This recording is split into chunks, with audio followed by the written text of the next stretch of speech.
Online class में आपका स्वागत है। मैं बलराम बघेला आपको अंग्रेजी विषय का अध्ययन करा रहा हूँ। आज मैं आपको एक छोटा सा पॉइंट जिसका अध्ययन करा रहा हूँ वह है वर्ब।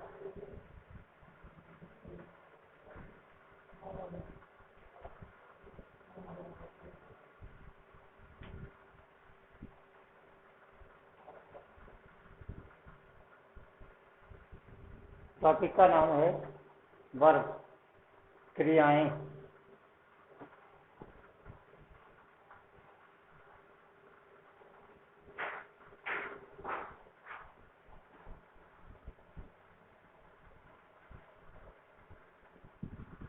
इसकी परिभाषा लिखेंगे आप और देखो समझने का प्रयास करेंगे।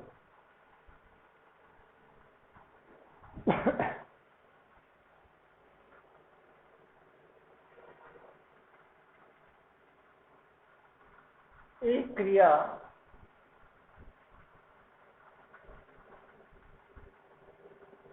वह क्रिया होती है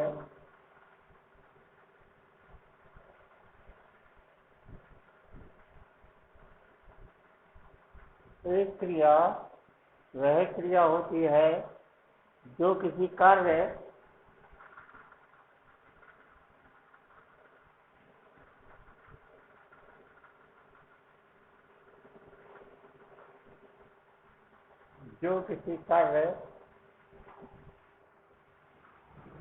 दशा या घटना का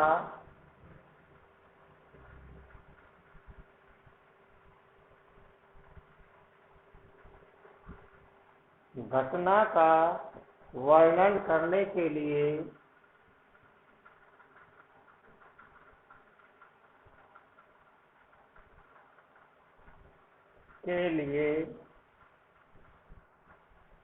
प्रयुक्त होती है।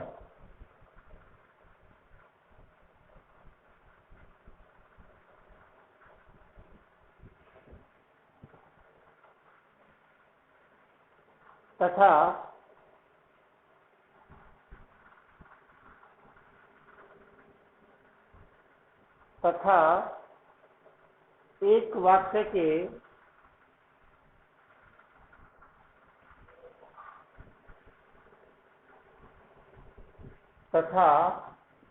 एक वाक्य के विधेय का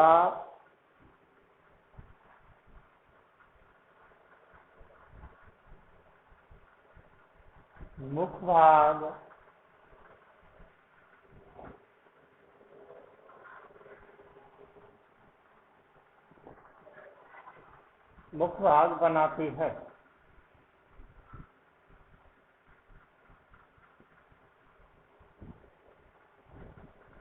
भाषा देखिएगा। एक क्रिया वह क्रिया होती है जो किसी कार्य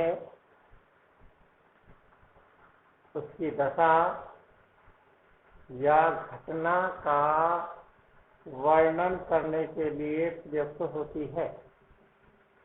अतः ऐसी क्रिया जो किसी भी कार्य की दशा, घटना, उसकी स्थिति के बारे में वर्णन करे वह क्रिया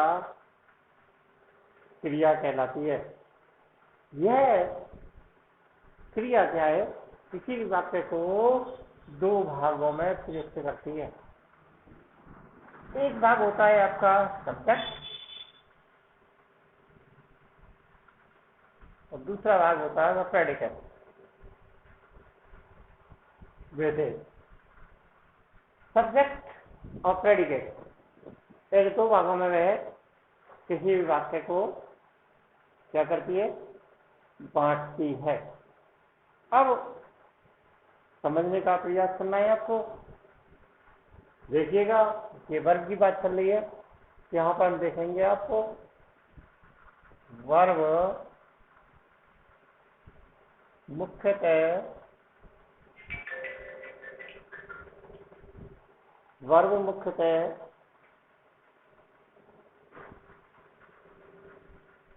3 भागों में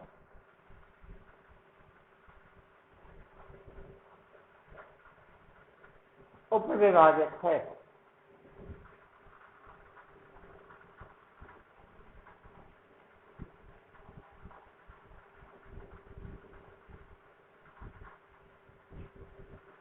यहाँ आपको ये बिल्कुल पॉइंट क्लियर होना चाहिए कि आप कितना समझ पा रहे हैं बात को। इनको 3 भागों में विभाजित किया जाता है, यानी विभाजित है। पहला नंबर सकर्मक क्रिया,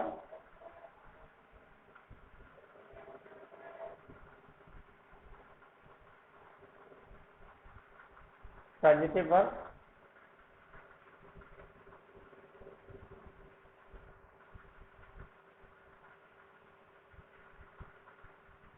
सेकंड नंबर कर्मक क्रिया,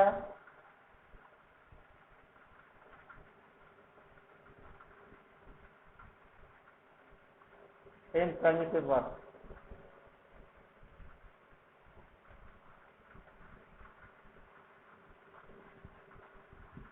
नंबर 3 एक्सलरी वर्ब, सहायक क्रिया।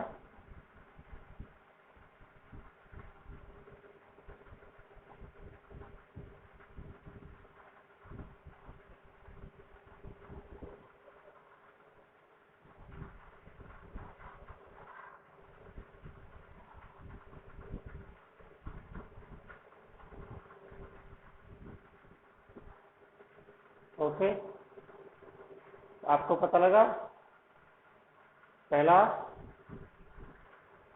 क्रिया वह होती है जो किसी कार्य, दशा या घटना को वर्णन करने के लिए श्रेष्ठ होती है। यह किसी भी वाक्य को 2 भागों में बांटती है। पहला कर्ता सब्जेक्ट और दूसरा प्रेडिकेट विधायक। अब आपको पता लगना चाहिए कि ये क्रियाएं वास्तविक रूप से कौन कौन सी हैं और कैसी हैं। इनका आपको यहाँ पर अध्ययन करना है। देखें, पहला नंबर, आपको ये बात समझ में आनी चाहिए आज निश्चित रूप से कि भाई क्रियाएं कैसी और किस प्रकार की होती हैं। नंबर 1, पहला, इसमें आपका है ट्रांजिटिव वर्ब।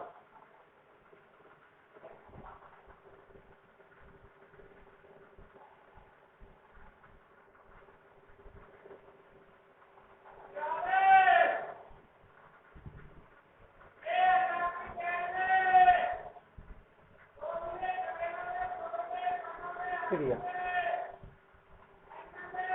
इसकी परिभाषा लिख देंगे आप।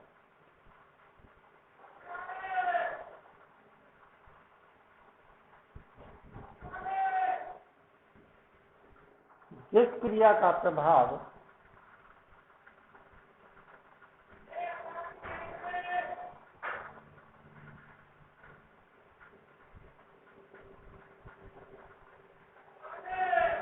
जिस क्रिया का प्रभाव अपने कर्ता पर ही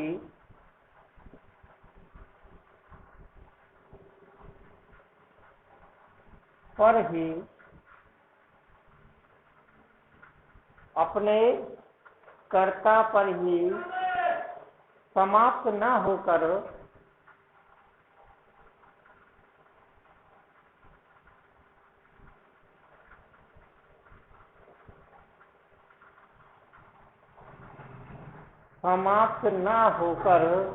किसी अन्य व्यक्ति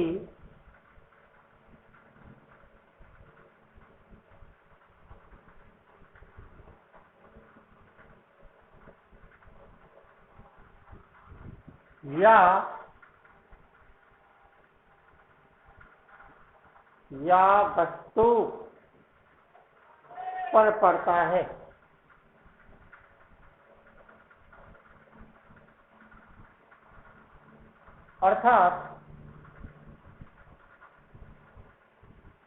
अर्थात जिसका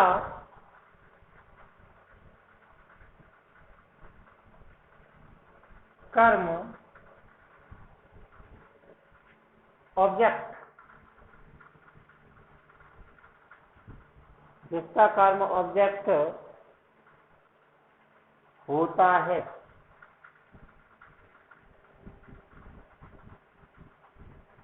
सकर्मक क्रिया कहलाती है।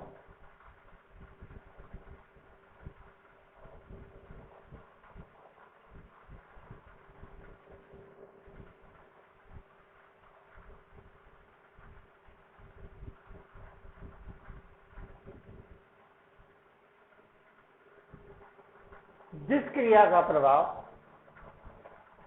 अपने कर्ता पर ही समाप्त नहीं होकर, अर्थात कर्ता पर ही समाप्त नहीं होता, किसी अन्य व्यक्ति, वाक्य में आई हुई किसी अन्य व्यक्ति या वस्तु पर पड़ता है,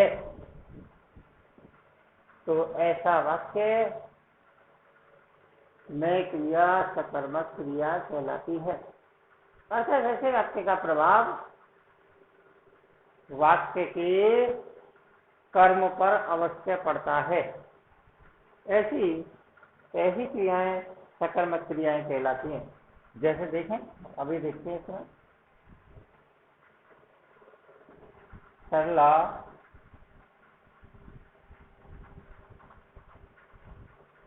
right a letter,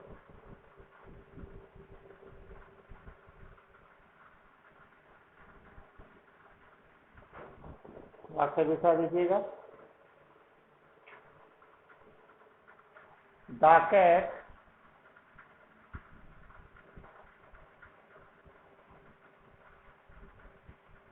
tales a rat.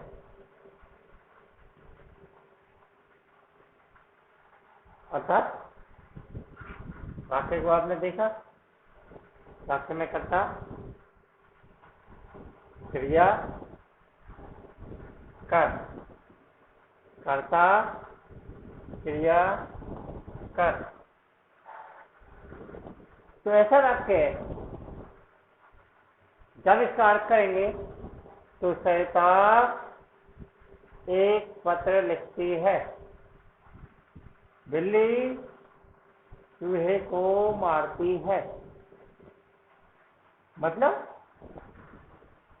तात्पर्य हुआ कि इस कर्ता का प्रभाव इस मुख्य क्रिया के कारण इस वाक्य के किसी भी व्यक्ति पर अथवा वस्तु पर प्रभाव इसका दिखाई दे रहा है। अर्थात यदि वाक्य के क्रिया का प्रभाव किसी भी वाक्य के किसी भी व्यक्ति या वस्तु पर प्रभावित करता है, तो ऐसी क्रियाएं वाक्य में सकर्मक क्रियाएं कहलाती हैं। अर्थात यहाँ पर हम देखेंगे उपयुक्त वाक्यों में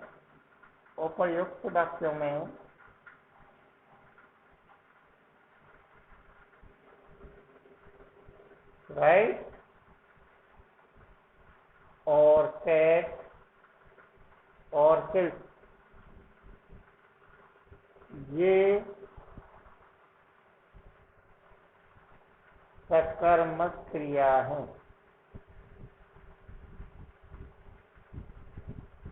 ओके,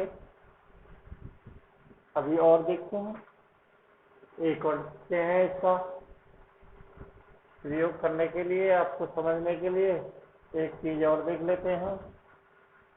देखिए,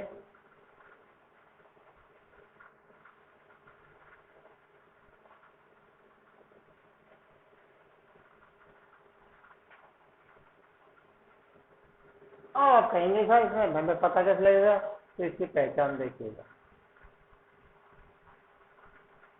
पहचान किसकी होगी? कर्म की।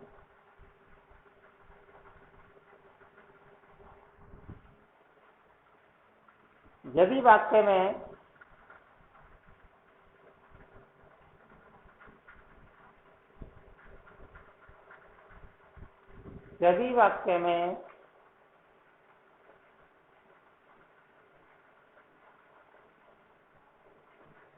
वाक्य की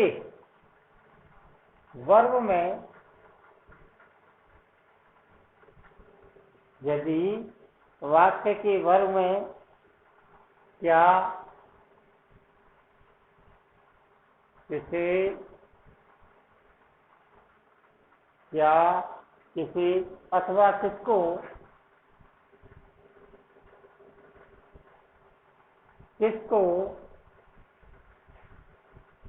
लगाने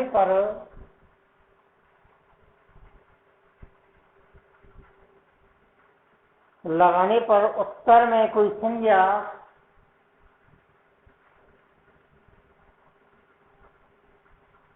संज्ञा या सर्वनाम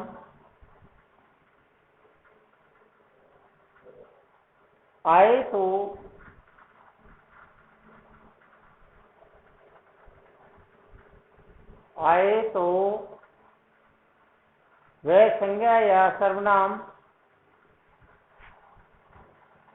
वह संज्ञा या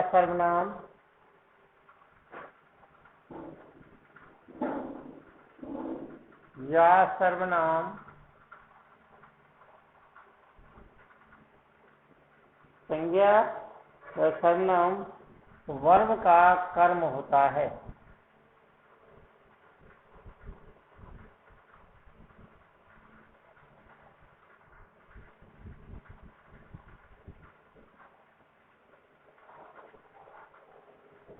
जैसे इसका ऐसा लगा देखें कैसे, जैसे मैंने वाक्य आपको लिखा हुआ है पहले, सरला राइट लेता, सरला क्या लिखती है।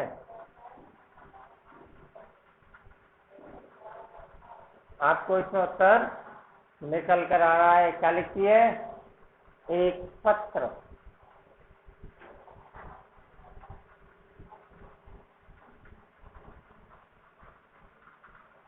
दूसरा क्या करता है, दूसरा वाला वाक्य है, बिल्ली क्या करती है। क्या करती है, चूहों को मारती है। तो कहने का तात्पर्य यह है यार, कहने का मतलब यही है, यदि वाक्य में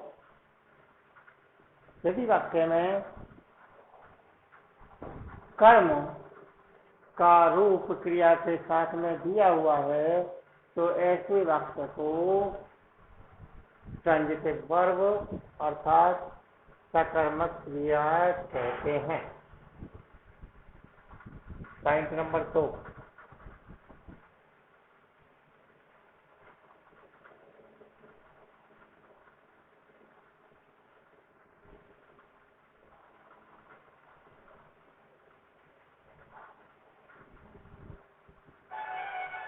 पॉइंट नंबर 2 में देखिए,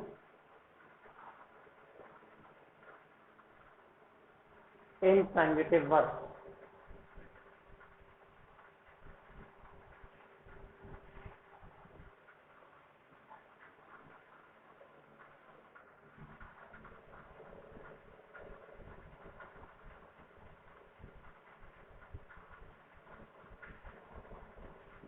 सकर्मक क्रिया,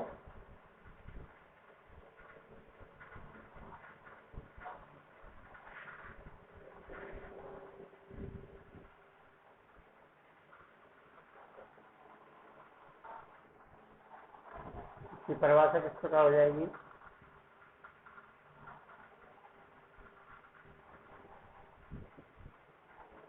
जब क्रिया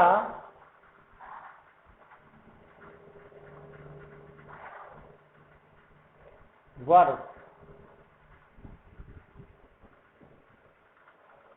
का कोई कर्म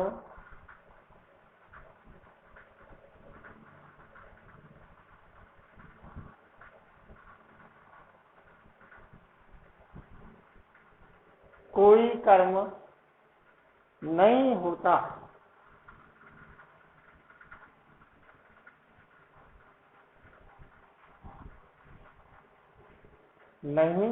है तथा इसका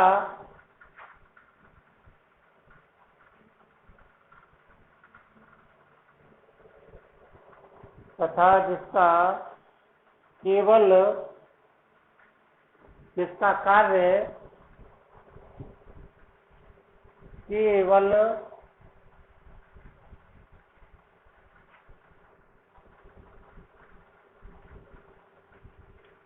सब्जेक्ट कर्ता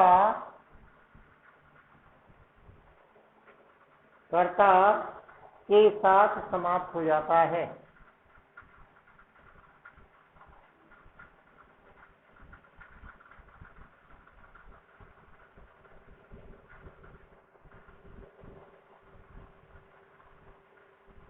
कर्ता के साथ समाप्त हो जाता है तथा जिसका प्रभाव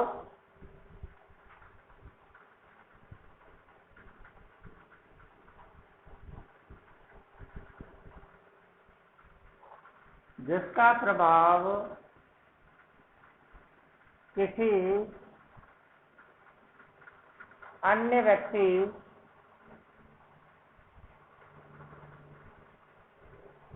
या वस्तु पर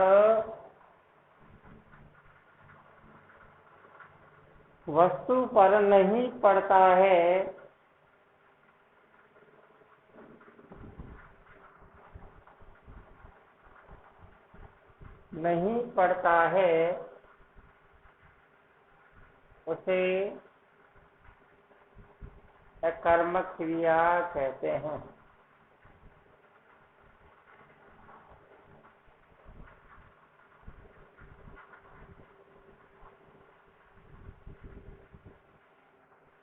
अकर्मक क्रिया कहते हैं।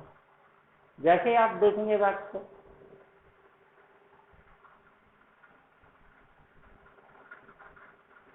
राम देख, he laughed, he laughed, the child played।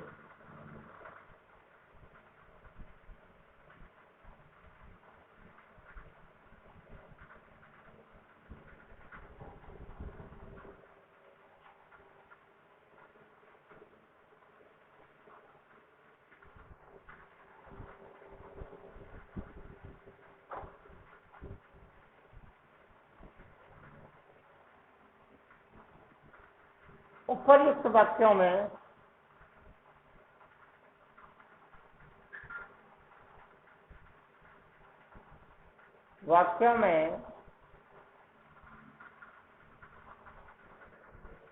he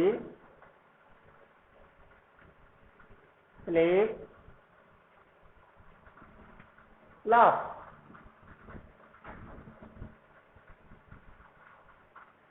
ये क्रियाएं केवल एक ही व्यक्ति पर, वाक्य के कर्ता पर प्रभाव डाल रही हैं। केवल वाक्य के कर्ता पर ही प्रभाव डाल रही हैं। इन वाक्यों में आगे कहीं भी कुछ नहीं है।